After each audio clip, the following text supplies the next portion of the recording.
கலாச்சாரங்களுக்கு என்னோட அன்போடு வணக்கம். மலையாளத்திலிருந்து வந்தாலும் சரி, அமெரிக்காவிலிருந்து வந்தாலும் சரி, தமிழ் கலாச்சாரத்தை பாதுகாக்கக்கூடிய யாரையாரும் வரவேற்கப்படுகிறார்கள். ஆட்டம் பார்க்க வந்தவங்க அனைவருக்கும் வணக்கம்.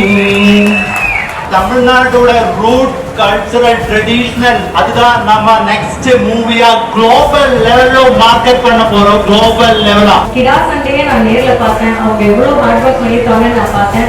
கண்டிப்பா அந்த ஹார்ட் ஒர்க் உங்க எல்லாரையும் வந்து சேரும்.